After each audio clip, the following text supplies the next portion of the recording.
สบายดีสวัสดีพ่อแม่พี่น้อง FC ที่หักแพงเบิดสุขุสุคนเบิดสมองสุบอนเด้อพี่น้องเด้อเนาะยินดีต้อนรับเข้าสู่ช่อง YouTube บ่าวลาวพาเพลินเด้อคือเก่าคือเดิมเพิ่มเติมกับเข้ามาแต่เช้าๆได้พี่น้องเอ้ยมื้อนี้ก็ดีเนาะมาเช้าอีได้มื้อนี้เนาะผู้ก็มาก็มีหมาพุ่นอยู่เทิงเฮือนน้องโอผู้พี่น้องเอ้ยหมาบันเลงไปอยู่ในใดนะโอ้ยเนาะขณะเราเห็ดประตูกันหมายังมีหมาก็ไปอยู่เทิงผู้อยู่เงินหลายบาทเนี่ย เรื่องของเรื่องมื้อนี้เฮาก็ว่าสิเข้ามาครับคนงานเฮานั่นแหละเนาะไอ้ค่ำแหละเพิ่นไปฉีดยาให้คือเก่าแหละก็เลยแว่เข้ามาอัปเดตเบิ่งประตูแล้วก็เฮือนน้องโอเพิ่นเนาะยามมื้อเช้าเนาะว่าเขาเฮ็ดแล้วคักแล้วบ่เขาเทแล้วบ่หรือว่าจังใดเนาะจังไปเบิ่งนํกันพี่น้องเอ้ยสงสัยสิแล้วแหละประตูนี่น่าสิแล้วซ้ำนี่เนาะ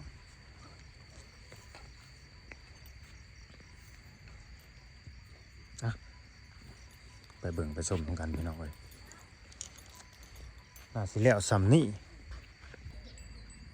นี่พี่น้องเอ้ยประตูหัวประมาณนี้เด้อ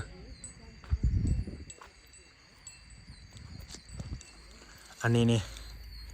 พื้นนี่เขาหนาสิบ่ทันได้แล้วมั้งเนาะพื้นตรงล่างนี่นะหนาสิบ่ทันได้แล้วดอก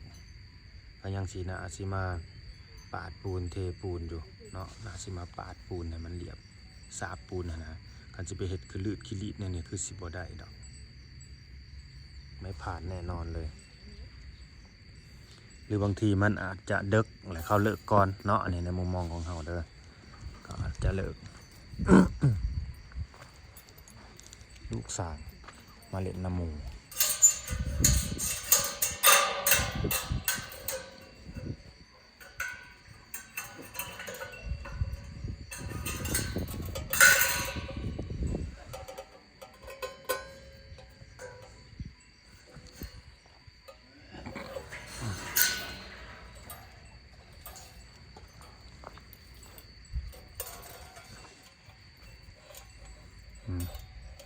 ยังบ่ทันแล้วเนาะเพราะว่าเขาแค่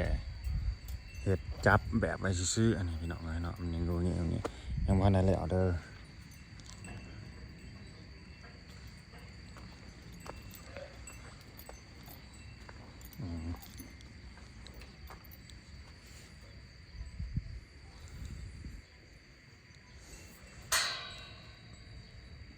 เราจะให้ไปเสื่อมเล็กจอดตรงไหนเนาะบ้านนี้เนาะเสื่อมเล็กของคนแจนะพี่น้อง มันแล้วตีเนาะปูนกันยังฮะปูนยังเรือสอบขึงพู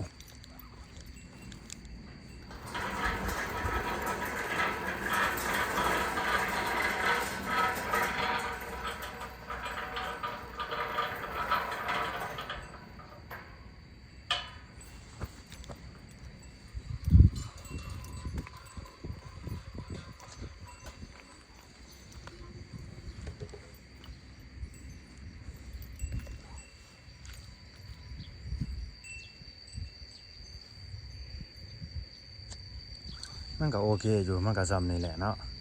ถ้าว่างานเขาแล้วนะแต่ว่าเขายังพันได้แล้วนี่เขาพันได้เก็บงานเนาะ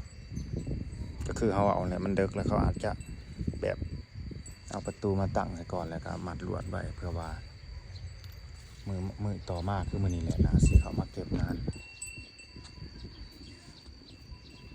ใส่เลยม้าตัวนั้นลงมาแล้วบอกเบิ้ง ขังมันไว้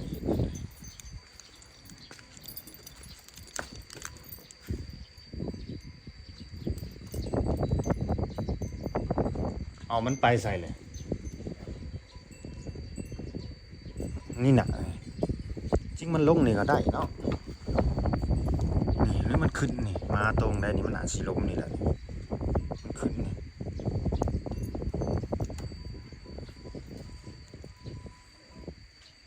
น่าจะขึ้นนี่เนาะ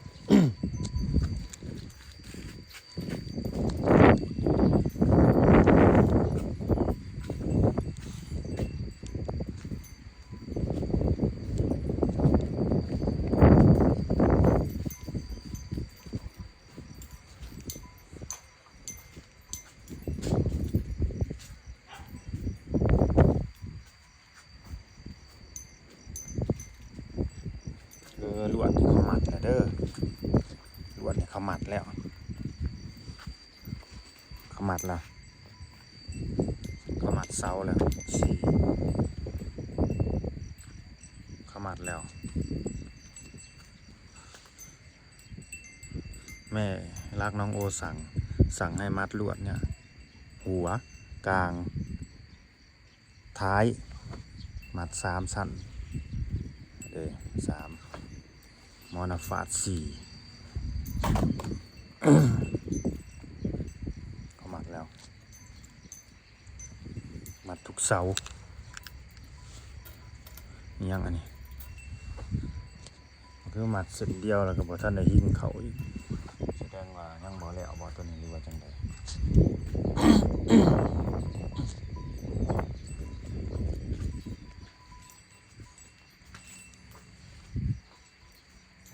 เย็นๆเด้อพี่น้องเด้อเย็นๆเด้อเรื่องพื้นเรื่องหยังนี่เนาะรอให้สั่งเขาเคลียร์งานตรงนี้ให้มันเรียบร้อยเนาะจังสิอนามัยตรงนี้เด้อจังสิอนามัยตรงพื้นนี่รอให้ช่างเขาแบบบ่มีคนเพ่นผ่านบ่มีคนหลายหั่นนะเนาะอันนี้จักผู้ใดเป็นผู้ใดแน่มันก็เลยโอ้ล็อกห้องน้ำอีกเปิดบ่ได้เพราะว่าว่าเราเอากระแจมา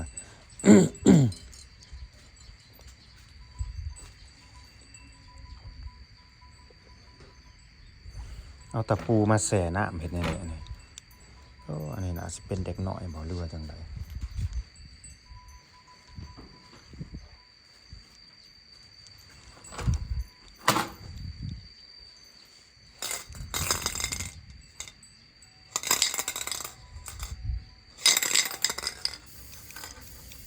เด็กแม่สเปน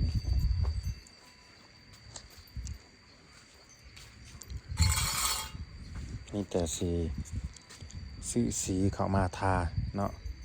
เป็นว่าให้ทาสีอีกประตูนี่เป็นสีเขียวอ่ะซั่นพี่น้องเอ้ยทาเบิ่งประตูกันสิเป็นสีเขียวเนาะ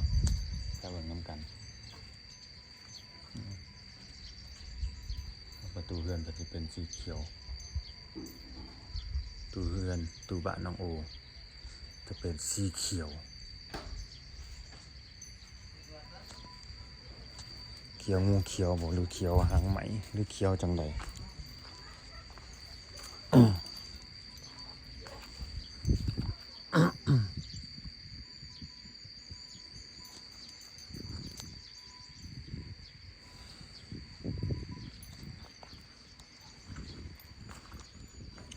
แต่ว่าเรื่องงานสร้างเนี่ยมื้อนี้น่าสิแล้วมื้อนี้น่าสิแล้ว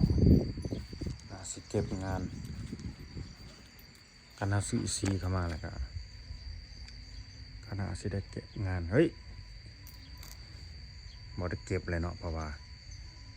เพิ่นให้ก่อนเสาเด้สิได้ก่อเสาได้พี่น้องเอ้ย สิได้ก่อเสาได้ก่อ2 เสาเนี่ยก่อให้มันแข็งแรงให้มันแน่นนี่เพื่อจะได้ก่อได้ก่อ30 เซนพุ่นได้เบิดบล็อกก้อนหนึ่งนี่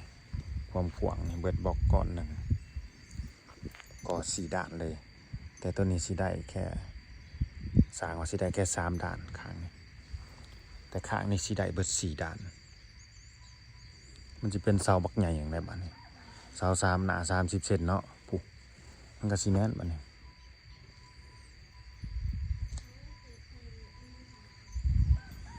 นี่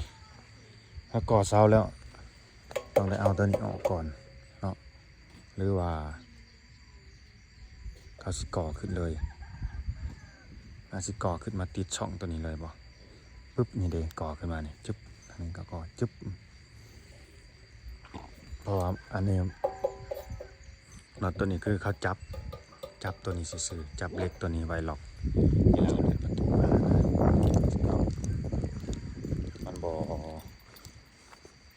มีผลกระทบยังต่อประตูเนาะตัวน่ะต่อสิก่อนะเดี๋ยวเลื่อนไป เวลาเขาเลื่อนไปนี่นะ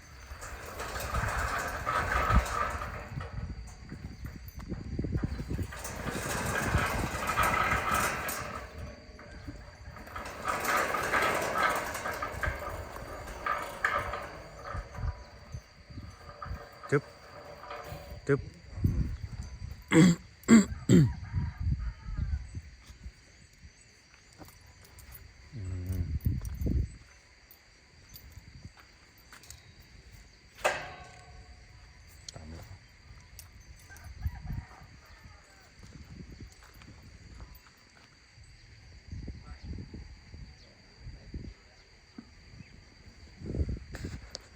ตัวนี้ก็น่าสิหันเล็กเข้าแน่นๆเนาะหันเล็กเข้าแน่นๆหันเข้าแน่นแห้งแล้วก็บ่ได้ยันเสาแตกเนาะซั่นน่าสิก่อมาได้แต่ข้างนี้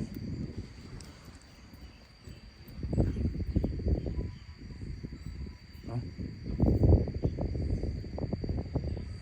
ก่อ3 ด้านก่อได้ค่าตะนางลวดด้วยนี่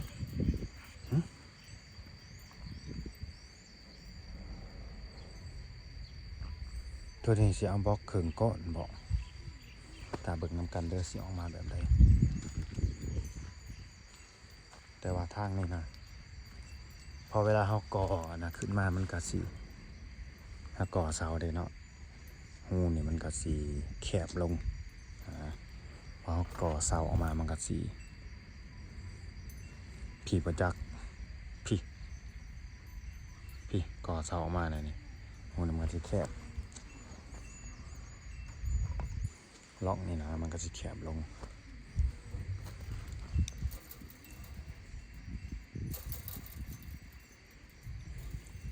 ถ้าจีไฮดีแท้นี่ต้องมามัดติดกันอีกแน่นี่เนาะพี่น้องเนาะลวดมัดติดกันอีกกับอันนี้หน้ามักจับกับตะข่ายนี่มัดติดกันบักโด มันจังบ่ย้อนแล้วก็บ่ติงแบบนี้เนาะ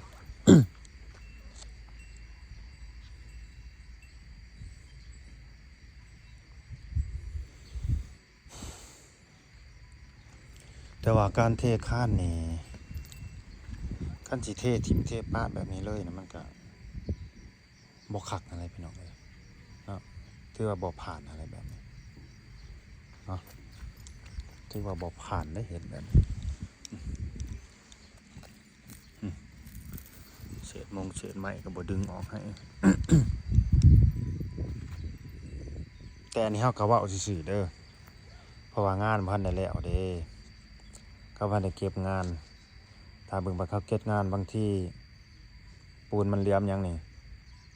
เขาอาจจะมาเทโปะเลยแถวนี้มาเทโปะเลยเทโปะเททมเหล็กนี่ไว้เลยเหล็กล่างนี่เนาะเพราะว่าจังไดประตูมันก็บ่ได้เลื่อนมาฮอดพี่มีแต่ส้นมันซื่อๆมาฮอดส้นตัวน่ะเทโปะบางๆเนาะบ่ให้มันเห็นเหล็กนี่นะ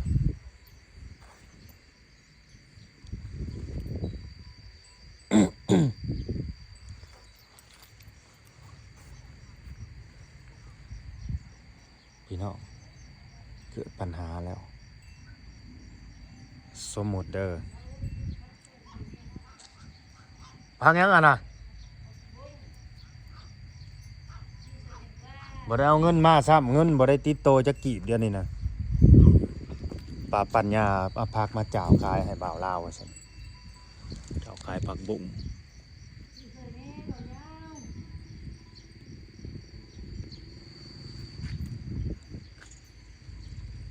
นี่เด้อพี่น้องเด้อปัญหานี่เนาะน้ามันสิไหลลงมาค้างอยู่นี่บัดนี้เนาะน้ำสิไหลลงมาค้างอยู่นี้เพราะว่าน้ำมันบ่ได้ไหลออกพอดีเขาตันทางไว้ตอนนั้นน่ะ เนาะทางนั้นมันสูงเลยกันไล่ออกพุ่นบัดไล่ออก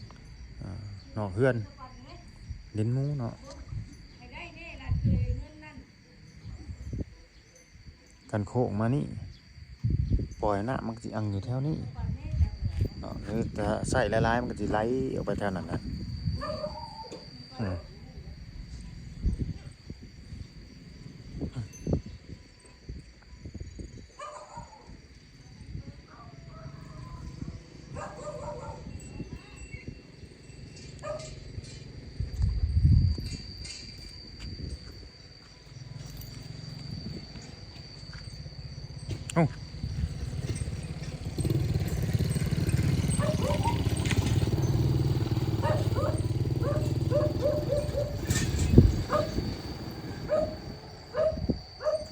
รถคันนี่บ่น้องโอมันขี่มาเมื่อนั้น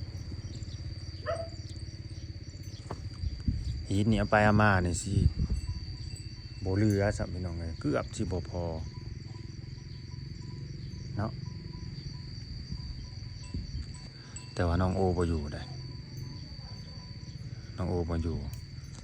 น้องแต่ว่าจักไปแสดงเอาผ้ายังไปหาเฮ็ดบ่แต่5 โมงผู้ว่าซั่น4 โมง5 โมงมาเอาผ้าอะไรก็ออกไปเลยว่าซั่นเนาะ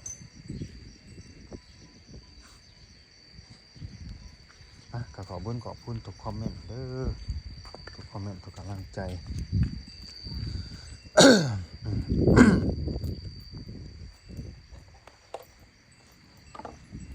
พืชนี่ที่มันแตกนี่กระเทบางเนาะบ่ได้แตกย้อนหยังดอกแตกย้อนรถบ่าวลาวนี่แหละขับเข้ามานี่มาเหยียบมันก็แตกมันบาง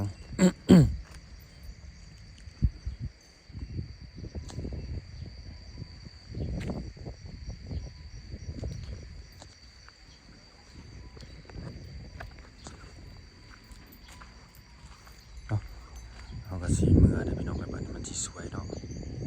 สวยสิไปเวียกไปตุลาอีกได้มื้อนี้เนาะแล้วก็สิไปรับให้คำเพิ่นเนาะไปฉีดยาให้คือเก่าช่างกับมันยังเศร้าอยู่เขาก็บ่มาเฮ็ดแต่เช้าแล้วมื้อนี้เขาสิมาจักโมง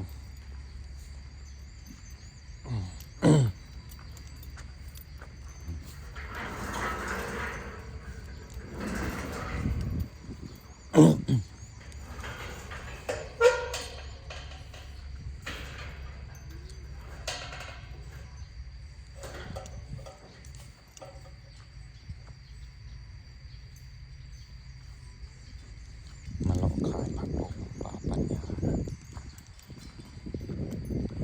มาลาวซื้อให้มาลาวกับเบิดเลยบ่มีเงินติดต่อจะกินตอนเขาบ่ได้ถือเงินเข้ามาบ่ได้ถือเงินแล้วเขาบ่ได้ถือกระเป๋าเนาะมาแต่โตกับโทรศัพท์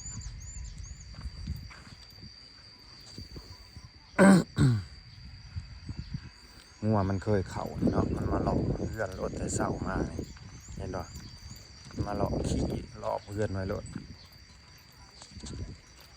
โมแมนต้องใช้มัน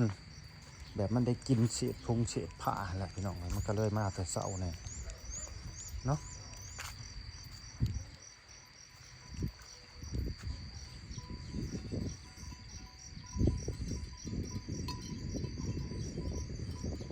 จริงขยะพวกนี้นะ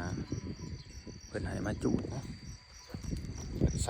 สั่งการน้องบอยไปแล้วแต่น้องบอยลืมแล้วบอกหรือว่ายังไงเงินก็ยังมันได้ให้เขาเนาะ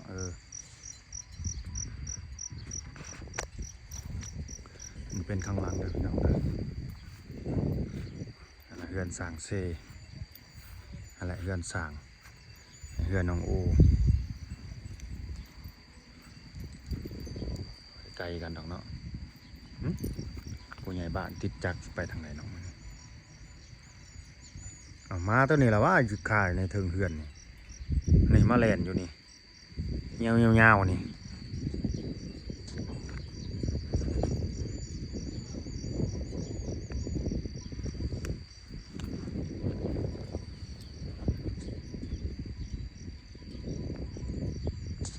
เอาเด้อพี่น้องเด้อขอบคุณขอมกขอบใจ FC ผู้รักผู้ใหญ่ใจดีใจบุญเบิดทุกคนทุกฐานเด้อที่เข้ามาเบิ่งมาส้มทั้งผู้เก่าและผู้ใหม่เนาะภายในและก็ต่างประเทศเนาะว่าจะเป็นพี่น้องคนลาวคนไทยเฮา